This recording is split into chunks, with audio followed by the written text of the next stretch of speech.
Le président de la République arrive ce soir à Abu Dhabi dans le cadre d'une visite d'amitié de travail dans l'État frère des Émirats arabes unis.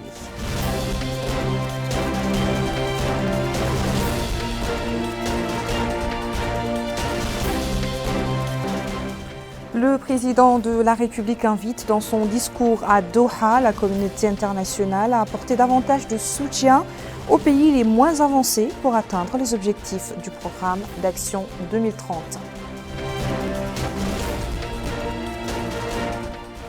Et le ministère de l'Élevage tient une réunion extraordinaire sur la lutte contre l'état épidémiologique des petits ruminants dans la wilaya du Terri-Semera.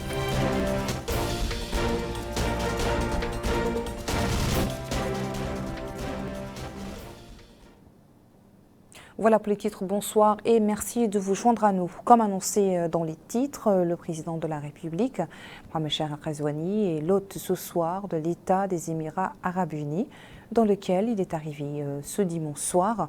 Il a été accueilli à son arrivée à l'aéroport international Abu Dhabi par une délégation émirati de haut niveau, conduite par Khalifa Shahin El Marar, ministre d'État aux Affaires étrangères.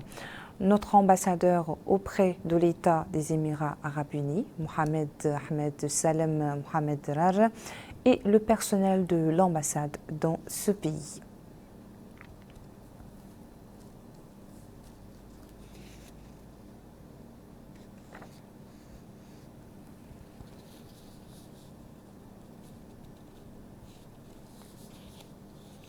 Le président de la République, Mohamed Chérif Ghazouani, se trouvait plus tôt dans la journée dans la capitale qatari, Doha, où il a participé aux travaux de la 5e conférence des pays des Nations Unies pour les pays les moins avancés d'IPAMES. Cette rencontre constitue un espace qui réunit des dirigeants mondiaux avec des représentants du secteur privé, de la société civile, des parlementaires et des jeunes pour présenter de nouvelles idées, obtenir des promesses de soutien et motiver le respect des engagements convenus.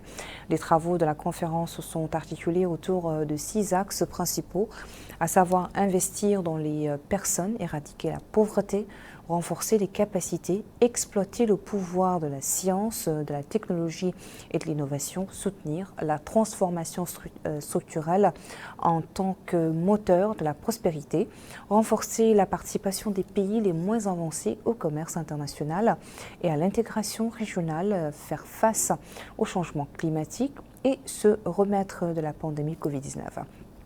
Et enfin, renforcer la résilience et mobiliser les partenaires internationaux pour une sortie durable de la catégorie des pays les moins avancés. La 5e conférence des Nations Unies sur les pays les moins avancés est une occasion qui ne se présente qu'une fois tous les 10 ans pour accélérer le développement durable dans les régions qui ont le plus besoin d'aide internationale et de tirer pleinement parti du potentiel des pays pauvres d'une manière qui leur permet de parvenir au développement et à la prospérité. Les réunions accueillies par la capitale qatari l'an dernier, organisées dans le cadre de cette conférence, ont adopté un projet appelé Programme d'action de Doha au profit des pays les moins avancés qui a été entériné par l'Assemblée générale des Nations Unies. Le programme d'action de Doha constitue un nouvel ensemble d'engagements des pays les moins avancés et leurs partenaires de développement à mettre en œuvre au cours de la période 2022-2031. Ce programme repose sur un certain nombre d'objectifs principaux, notamment le renforcement de la résilience au choc futur, l'éradication de l'extrême pauvreté et renforcement des marchés du travail, entre autres. Son Altesse l'émir Tamim Ben Hamad El Tihani, l'émir de l'État du Qatar, a passé en revue dans son discours lors de la cérémonie d'ouverture le sous-développement et la famine auxquels sont confrontés les pays les moins avancés dans le monde, dont les pays riches doivent être conscients, indiquant que cette conférence se tient à la lumière des défis d'une crise alimentaire mondiale. Le président de la République a saisi la tribune de la 5e conférence des Nations Unies sur les pays les moins avancés pour affirmer que notre pays a fait de la lutte contre la pauvreté, la précarité et l'exclusion la pièce maîtresse de sa stratégie de développement. Mohamed Cheikh Al-Ghazouani a indiqué que le groupe des pays les moins avancés, qui comprend près d'1 milliard de personnes dont les économies souffrent de problèmes structurels majeurs, ont besoin de l'appui fort de l'Assemblée de la communauté internationale pour augmenter leurs chances d'atteindre les objectifs du programme d'action 2030. Je vous invite à suivre la traduction intégrale du discours du président de la République ce matin à Doha.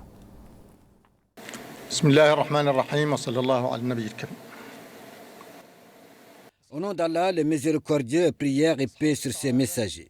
J'adresse également mes sincères remerciements à M. Antonio Guterres et aux organes des Nations Unies chargés du problème des pays les moins avancés pour les réalisations louables accomplies au cours de la dernière décennie ainsi que pour l'élaboration du nouveau programme d'action de Doha pour la période 2022-2031. Altesse, Excellences, Mesdames, Messieurs, cette 5e session de la conférence des Nations Unies sur les pays les moins avancés se tient dans un contexte international tout à fait exceptionnel, marqué par l'expansion constante des conflits armés, la violence, l'extrémisme, les graves défis environnementaux, les répercussions catastrophiques de la pandémie de Covid-19 et la guerre en Ukraine. Ces crises, en raison de leurs répercussions destructrices sur les tissus sociaux et économiques, ont entravé les grands efforts déployés par les pays les moins avancés avec l'appui de la communauté internationale pour atteindre les objectifs de développement durable. Il était donc urgent de convoquer cette session qui constitue une occasion précieuse de mobiliser et de renforcer les engagements de la communauté internationale envers la mise en œuvre du programme d'action de Doha sur la base des enseignements tirés de la mise en œuvre du programme d'action d'Istanbul. Ce n'est un secret pour personne que le groupe des pays les moins avancés comprend près d'1 milliard de personnes et que leurs économies souffrent des dysfonctionnements structurels majeurs exacerbés par l'énorme fardeau de l'endettement, le faible accès aux investissements internationaux et les répercussions des défis climatiques et sécuritaires, et qui ne peuvent en conséquence se dispenser d'un appui fort de la part de la communauté internationale dans son ensemble pour augmenter leurs chances d'atteindre les objectifs de l'agenda 2030.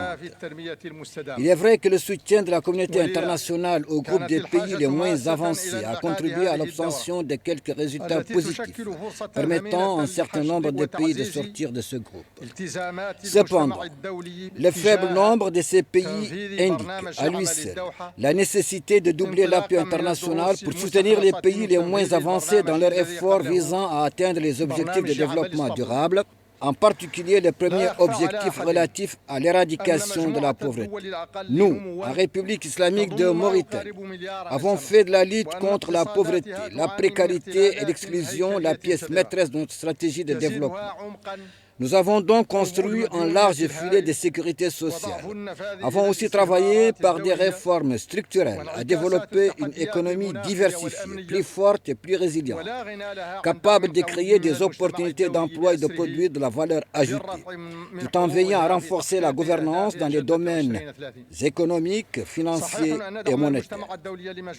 Tout cela nous a permis de porter notre taux de croissance réel à 5,3% en 2022, contre 2,4% en 2021. Nous nous concentrons également sur la mise à niveau de nos secteurs productifs en diversifiant la production agricole, en valorisant et en améliorant l'exploitation de nos ressources animales et halieutiques dans le but d'atteindre le plus haut niveau possible d'autosuffisance alimentaire.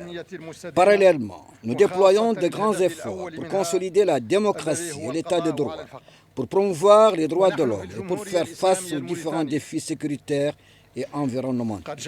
Dans ce contexte, notre pays a pu, dans un environnement sécuritaire régional et international très instable, assurer la sécurité et la paix sur son territoire et il continue de lutter contre la désertification et de passer progressivement aux énergies propres. Cependant, malgré tous ces efforts, nous avons encore besoin d'un grand soutien, tout comme les autres pays les moins avancés, en particulier les 5 pays du Sahel qui appartiennent tous à ce groupe. Je souhaite à notre conférence plein succès et réussite efficace à la mise en œuvre du programme d'action de Doha. Je vous remercie et que la paix, la miséricorde et les bénédictions d'Allah soient sur vous.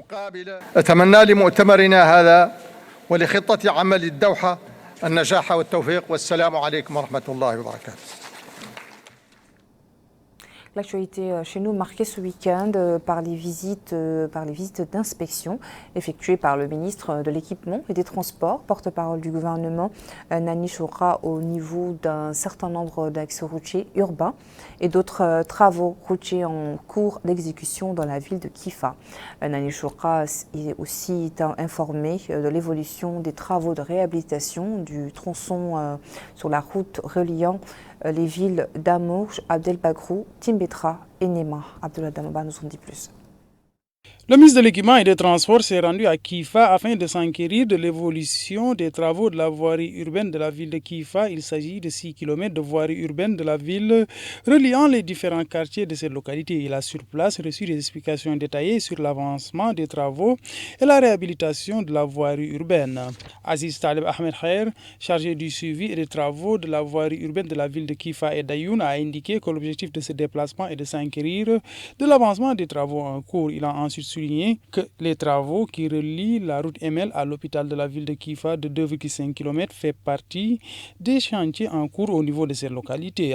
Auparavant, le ministre de l'Équipement et des Transports, Nani Choura, porte-parole du gouvernement, s'était rendu au sein de la wilaya du Khode Karbi. Il a eu à s'informer des travaux en cours, dont la construction de la route reliant Amourja à Abdelbagrou et Timbedra à Nema. Au niveau de ces différentes étapes, il a eu des informations se rapportant à l'exécution de ces projets, en plus des travaux de réfection d'infrastructures routières. Au cours de ces réunions qui s'est tenues, le ministre de l'Équipement et des Transports a rappelé aux différentes structures responsables de l'exécution de ces chantiers de la nécessité d'exécuter ces différents projets en respectant les délais impartis. Il a appelé à la prise de mesures idoines nécessaires pour exécuter ces différents chantiers en respectant les normes techniques en la matière. Ici à Nouakchott, le ministre de l'Élevage, Mohamed Abdallahi Othman, a tenu une réunion extraordinaire avec les délégués plutôt régionaux consacrés à l'étude de l'état épidémiologique des petits ruminants à Zouérate. Le ministre a insisté à cette occasion sur la nécessité de l'envoi d'équipes supplémentaires pour dispenser les traitements immédiats nécessaires. Des analyses vétérinaires ont décelé l'apparition de certaines maladies au sein des petits ruminants qui ne sont pas contagieuses pour l'homme.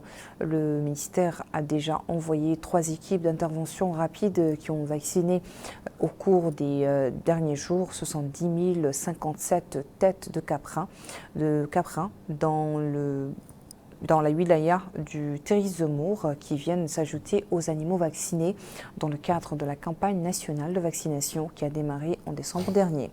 Le ministère de l'Élevage envisage l'organisation d'une vaste campagne d'assainissement dans les lieux où se trouvent les caprins, à l'application des mesures de distanciation, à éviter le mélange des troupeaux, à procéder à l'abattage des animaux dans les lieux destinés à cela et passer par les services vétérinaires avant l'envoi des animaux d'un lieu à un autre et à informer les services de tous les cas suspects. Retour à Kifa où le président du mécanisme national de prévention de la torture, Bekay Abdelmalik, s'est entretenu hier avec les autorités administratives et sécuritaires et avec les élus de la wilaya de l'Assaba à propos des missions et du rôle de cet organe de la prévention de la torture. Ces rencontres viennent en prélude au lancement du programme de visite pour l'année 2023 qui doit inclure toutes les prisons et lieux de restriction de liberté sur l'ensemble du territoire national. À cette occasion, le président du mécanisme a souligné que notre pays a ratifié toutes les conventions internationales relatives aux droits de l'homme en général, aux droits des détenus et des personnes privées de liberté en particulier, notamment la Convention internationale pour la prévention de la torture et le protocole facultatif relatif à la Convention internationale pour la prévention de la torture, grâce auquel le mécanisme national de prévention de la torture a été créé.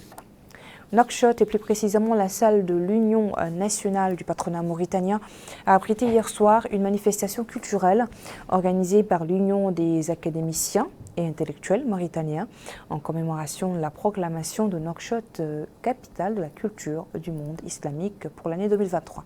Amina Khlil nous éclaire.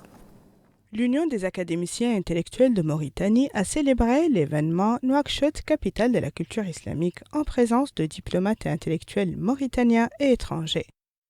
Lors de son mot pour l'occasion, le secrétaire général de la Commission nationale pour l'éducation, la culture et les sciences, M. Mohamed Ould-Sidi Abdullah, a indiqué que la popularité des savants et érudits mauritaniens émane de leur tolérance et bienfaisance, ainsi que leur action au service du savoir et de la religion. Il a ainsi loué l'organisation du présent événement et appelé tous les acteurs concernés à y adhérer. Pour sa part, la présidente de l'Union des académiciens intellectuels mauritaniens, Mme Mouna Moutassiyam, a passé en revue les pas franchis par son institution pour se forger une identité distinguée dans le pays d'1 million de poètes. Durant l'événement, plusieurs interventions ont été axées autour du rôle des leaders religieux mauritaniens dans la propagation du savoir et dans le choix de Nouakchott, élu capitale de la culture islamique pour l'année 2023. Les rideaux sont tombés hier soir dans la ville de Lagjouj sur la semaine culturelle et sportive de l'Inchiri, organisée chaque année sous le parrainage de la fondation Cheikh Mohamed Ben Bati Al-Hamad pour la protection des oiseaux marins. La soirée finale de cette manifestation a été marquée par la remise de prix aux lauréats des compétitions culturelles et sportives traditionnelles, ainsi que la remise d'un prix aux victorieux de la compétition de pétanque. Le tout couronné par des productions artistiques magnifiant le prophète sallallahu alayhi wa sallam, animé par la troupe de l'Inchiri pour le Medh et des artistes venus participer à ce festival. Dans la ville voisine de Tar, le centre d'inscription des électeurs sur la liste électorale connaît une importante affluence après le prolongement du Ravel jusqu'au 13 du mois courant. Abdullah Damaba nous en dit plus. Le centre d'accueil des citoyens relevant de l'Agence nationale du registre de la population et des titres sécurisés enregistre certes une affluence de citoyens venus pour s'inscrire dans le cadre du recensement administratif à vocation électorale Ravel. En plus, d'autres résidents se déplacent sur les lieux pour leurs pièces d'état civil, particulièrement ceux désireux de se munir de nouvelles cartes d'identité nationale. Le chef du centre d'accueil des citoyens de la ville d'Attar a affirmé que l'affluence est importante, particulièrement auparavant suite à l'expiration d'un nombre important de cartes nationales d'identité. Suite, dit-il, à la décision de l'État de prolonger la durée de validité des pièces d'identité, le nombre de visiteurs s'est réduit même si certains viennent toujours pour renouveler leur carte nationale d'identité, conclut-il. Les citoyens trouvés sur les lieux se sont ensuite exprimés. Ils ont tour à tour affirmé que les opérations se déroulent normalement, sauf il arrive, disent-ils, qu'ils soient obligés de patienter du fait des problèmes liés au réseau. À Ravel toujours, dans la capitale économique Nouadhibou, les autorités administratives suivent de près l'opération d'inscription des électeurs sur la liste électorale en prélude de prochaines échéances électorales. Le point avec Amina Khlil. La prolongation du recensement administratif à vocation électorale a donné l'occasion aux populations de Nouadhibou de s'inscrire sur les listes électorales pour pouvoir exercer leurs droits et devoirs de vote. Une opportunité qui, selon le représentant de la CENI, est intervenue suite à la concertation avec les partis politiques et les membres de la société civile. La CENI ayant constaté, poursuit-il, que toute la population ne s'est pas encore enregistrée, a décidé de prolonger de 2 semaines la durée du recensement administratif à vocation électorale. Quant aux superviseurs des opérations de recensement, ils ont exhorté les populations à saisir cette dernière chance pour s'inscrire sur les listes électorales et accomplir leur devoir national. Nous avons de la chance, disent ces citoyens, car il n'y a plus ces files d'attente interminables et les opérations de recensement se déroulent très rapidement. Il est attendu que les citoyens mauritaniens saisissent cette dernière chance pour s'enregistrer sur les listes électorales afin de pouvoir voter aux candidats de leur choix et ne pas laisser les autres décider à leur place.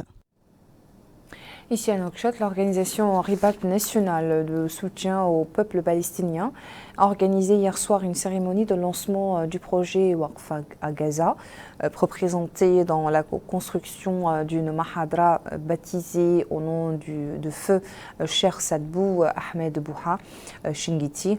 La cérémonie a été marquée par des interventions qui ont mis l'accent sur ce projet et le rôle qu'il jouera dans l'apprentissage du Saint-Coran.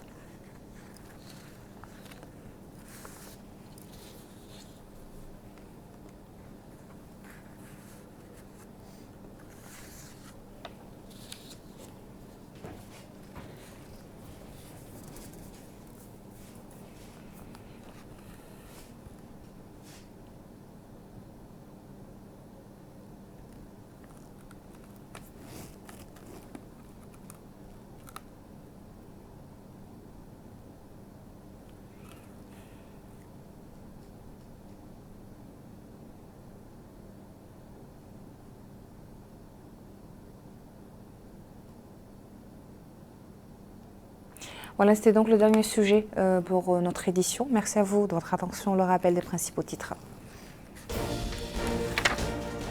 Le président de la République arrive ce soir à Abu Dhabi dans le cadre d'une visite d'amitié de travail dans l'État frère des Émirats arabes unis.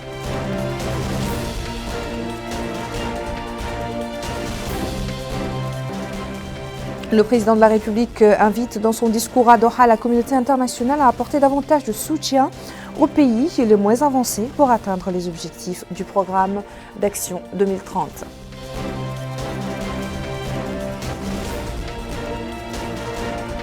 Le ministère de l'Élevage tient une réunion extraordinaire sur la lutte contre l'état épidémiologique des petits ruminants dans la wilaya de Tiris Zemmour.